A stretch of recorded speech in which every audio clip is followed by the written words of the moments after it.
We are now in the postseason of the PBA, and one question remains: who will win the PBA playoffs? To answer this question, I'll analyze all the games of the recent quarterfinals to find out how each of the semifinalists got there. After analyzing their strategies and stats, I'll give my prediction of who wins this event. Here are the oil patterns. The main thing to note is that the left lane is longer and the right lane is shorter. The first match was between David Krol and EJ Tackett. David's going to be using the black pearl urethane on both of the lanes. On the left lane, he misses outside, and with a long pattern and urethane, that's never coming back. And this is a pretty tricky spear to pick up as well. Tackett's going with the reactive approach, using the Pride Dynasty, but he also makes a mistake in his first shot, losing his balance and missing by quite a bit. His next shot on the left lane is much better, maybe a bit high, but a flush strike. David misses a bit left on his right lane, but that urethane holds its line, even on that short pattern. The same thing happens on the left lane, and he still strikes, which shows that he has a lot of misroom, which is pretty good. But with two more excellent shots, EJ is still in the lead. Let's see how Krol adjusts off of two pretty bad shots. On the right lane, not much of a change. He knew it could hold, but he misses even further left this time, and this shot is not holding pocket. After 3 shots in a row missing in, he has to make sure he does not miss left on this shot. He doesn't, and it's a perfect strike. EJ thinks his next shot's pretty good, but as you can see, he gets his ball to the friction way too quickly. This causes the ball to hook early and go pretty high. Knowing this, on the left lane, he pre-trusts left, just to stay ahead of transition. He does, and it strikes. With his last shot going high, David's going to make 2 key moves here. First off, he moves a bit left. Next, he's also going to slow down his ball speed a little bit. He's been missing left all day on this lane, and he wants to make sure that when he gets it out, the ball actually comes back. These are great adjustments, and he strikes. On the left lane, he misses a bit in, but he knows he has that hold, which is why this ball strikes. To adjust for his high shot, EJ moves a few boards left, but it's not a big enough adjustment, and he goes high again. He probably should have moved more left, but he was afraid of that urethane carry down, that moving too far left would just make the ball never hook. The left lane has never been a problem though. Here's when David shows how clutch he is. After getting the nerves out of the way, he throws 2 perfect shots, putting the pressure back on EJ Tackett, who is back on the trickier right lane. To correct his last high shot, he has to move left, but a combination of the ball speed being a bit too high, and probably some urethane carry down, just made this go really light. But at this point, the game was pretty much over. And with David's last 2 shots, you can really see the advantage of playing urethane here. Misses a bit in, mixer. Misses way in, flush strike. EJ had to be so precise, but David had all the misroom in the world in this match. In the next match, Belmonte is facing against his longtime friend, Bill O'Neill. Jason is using a medium strength ball, the Tour Dynamics, and watch how straight he's throwing it. The idea was, if he's using reactive, a straighter line would prevent him from getting into issues that EJ got into, like the ball never hooking from all the carry down. It works out because his first shot is pretty good. Bill's going with the trusty old urethane, which I think is also a black pearl urethane. But this hooks so early and just has no energy for the back end, which is why he leaves a 10 pin here. And it didn't help that he missed his spare. He goes light again on the left lane, but it does strike this time. Jason also uses the Tour Dynam X on the right lane, but this time he's hooking the ball more. This is a beautiful shot, and it drives through the pins perfectly. His left lane shot was pretty good, but when you're playing this straight, this is bound to happen eventually. To correct his 10 pin, Bill makes a pretty good adjustment here. He moves a bit left, but throws to the friction more. This gave his ball a bit more angle, allowing it to drive through the pins better and carry that 10 pin. His last left lane shot went light, but he's still pretty comfortable with his line. He goes light again, but gets another mixer. On the right lane, Belmonte throws yet another beautiful shot. But on the left lane, he knows he can't play that straight. So he switches to a DNA coil, a stronger pearl ball that can handle the bigger angle he's about to play. But it has too much angle and leaves a 9 pin. Bill makes another great shot on the right lane. Seems a bit high, but still strikes. On the left lane though, even though he moves left, it goes even more high. Jason throws another perfect shot on the right lane. It strikes, but this shot was clearly a bit light, possibly from the urethane carry down. And on his left lane, where he had to get this double, he misses out and goes light. Bill still has no issues on this right lane. Another perfect strike. His last shot on the left lane went high, so he has to move left here. But now his ball just deflects a ton, leaving a 10 pin. Jason makes an excellent adjustment on the right lane to account for oil carry down. Same target, same spot, but just a bit slower. This seems to work well, but somehow the 10 pin is still standing. On the left lane, he makes sure to hit his target and not miss right. That was enough to give him a perfect strike. The right lane was never an issue for Bill, so let's see what he does on this left lane. It seems like on this shot, he tries to play straighter, hoping that makes the ball deflect a bit less. Unfortunately, it just hooked really early. But fortunately, this is still a strike. In his next 2 shots, you can see what he was trying to do. A more direct line, and he throws 2 more strikes. And with those shots, Belmonte is shut out. But probably the most exciting game of the show was this one. Jesper Svensson versus Marshall Kent.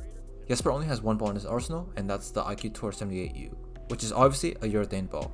His first shot's a bit light, but strikes. Marshall's playing the sneak attack, a weaker solid ball, and also using it with a pretty big angle. His first shot gutters, but his second shot looks pretty nice. On the left lane, he's way deeper, using I think the same ball. Goes a bit light, but gets a mixer. On the right lane, Jesper's ball also goes a bit light, but there's just so much power and he strikes anyway. On the left lane, he slows down his ball speed just a little bit. His shot's a bit closer to flush now, and he strikes. Marshall misses a bit left in his right lane, and he can't do that on short patterns. But luckily, he went Brooklyn. On the left lane, he makes a pretty similar adjustment to Jesper. Throws it a bit slower to turn a light strike to a closer to pocket strike. Meanwhile, look how comfortable Jesper is on these lanes. 2 more terrific strikes. Marshall will have to match them. Marshall's strategy on the right lane was actually pretty interesting. Instead of moving left, he actually moves a good amount right and throws it faster. Good idea, but now it goes a bit light. The left lane though is no problem. Misses a bit left, but still strikes. Meanwhile, every shot Jesper throws is pretty much perfect. On the left lane though, he's going a bit high, so that might be something to keep note of. Marshall slows down his ball speed a bit on the right lane to strike. Once again, the left lane is no problem though. The same can be said about Jesper. Right lane, easy. Just the same exact shot, same exact result. On the left lane, I think he does move a bit right and throws it a bit faster. With that slight adjustment, he now has 9 in a row. Marshall throws some pretty decent shots to follow up, but it really doesn't matter at this point. It's all about if Jesper can shoot 300. His first shot is perfect, but on the next one, he must have been nervous. Misses out just a bit too much, and the ball never recovers. But the most interesting match of the night definitely had to be Simonsen versus Troup. Troup is using a stronger ball in the left lane, the virtual energy blackout, and also playing a pretty big angle. But the ball just doesn't drive through and leaves a 10 pin. But take a look at Simonsen. He saw Jesper dominate this right lane of urethane, and he thought, I could do this too. He's using the same exact ball, playing the same side of the lane, but it's a bit further outside. Either way, his line looks pretty good. His left lane shot couldn't have been more different. He's using the DNA coil and throwing a similar line as Jason, but even deeper. This works and he strikes. Kyle's also using the IQ urethane on the right lane, but throwing it normally, similar to Bill O'Neill's line. He also has a pretty good look and strikes. On the left lane, he makes sure to keep the ball in more. That way, instead of going light, he throws a flush strike. Simonsen then throws 2 pretty good shots. Both were a bit left, but still both carried. Troup also follows up with 2 more strikes. On the right lane, he's perfect, but on the left lane, he goes a bit light as he missed a bit right. It still was a strike though. Anthony throws another great shot, but gets really unlucky to leave a 10 pin. But the left lane seems to still be easy, and he strikes again. Then Kyle makes a few mistakes. On the right lane, misses left. Can't do this in a short pattern, so he was pretty fortunate to just leave a 4 pin. On the left lane, he misses out a bit, and as expected, ball doesn't hook enough, and 10 pin. On the right lane, to carry that 10 pin, Anthony tries to throw the ball a bit faster, but I think it's a bit too fast because now the ball's going light, and funny enough, it's still the 10 pin. And at this point, he might be frustrated because he misses right a lot on the left lane, and we all know what happens when you do that. On the right lane, Kyle's gonna move a bit left to avoid going high.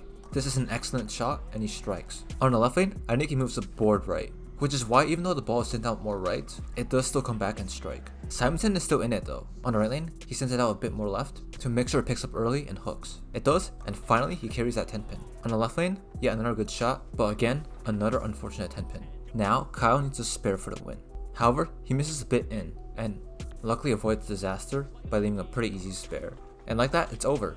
That brings us to our 4 semifinalists. And before I get to who I think will win, let's take a look at the stats. Interestingly, all we have left is the 4th, 6th, 9th, and 10th seeds. Looking at past winners, the lowest seed to ever win was 9th, with that happening twice. You'll also notice that most had a title that year. Out of this year's semifinalists, all have won titles except for Jesper. Another thing history shows us is that regular season average is not that important for winning this event. Troup won this event twice with a relatively low 220 average. EJ is setting a PBA record for average, but lost by over 30.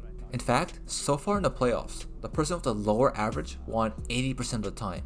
But let's take a look at what average is needed to win the playoffs. Other than the anomaly of Chris Prater's win in 2019, you'll need around a 240 average or above to win this event. Everyone left is pretty close, but check out Krol and Svensson, averaging 251 and 269 respectively. Average doesn't mean everything, so let's look at point differential. In this category, Svensson is doing the best, beating his opponent by an average of 34 pins. These are small sample sizes, but it does give some good insight. So let's get into the matchups. First, Krol versus O'Neill. This is a matchup we saw before, ending in a roll-off, which David Krol won. With both probably using urethane on both lanes, this match is all about who can stay in the pocket, and more importantly, carry that 10 pin. With how much misroom Krol has, I think he'll carry better, and will be favored to win, even as the lower seed. Then, for Svensson against Troup, the doubles teammates. Both have a lot of power and will be playing on opposite sides of the lane. I see Troup also using a mix of urethane and reactive, and Svensson using all urethane. This matchup is really tough. Svensson has been doing so well, but Troup is the 2-time defending champion of this event. But I have to give it to Svensson. I think he's just way too comfortable in these lanes, whereas Troup has struggled a bit in his last match. Finally, I have Svensson versus Krol. Yet another difficult matchup. I don't think this is going to be a one-game match, so longevity is important. I think Jesper will start off strong. On the fresh, he's just so comfortable on these lanes. But the question is, can Jesper keep the pocket? And more importantly, carry? This is an issue we saw in the World Championship, where he was forced to play on broken down lanes with Vertain, and he just couldn't carry. Meanwhile, Krol seems to thrive in these conditions. He has the ability to move to reactive if needed, and he has shown that he can win by playing deeper angles. Krol is also just having a better year. In all his playoff matches, he always won by over 10, so they were never too close. He has also never lost on TV so far, whereas Jesper lost a few times. With Krol having won difficult matchups by large margins, I think he'll have the confidence to win. My last prediction didn't age that well, so let's see how this video ages by next Sunday.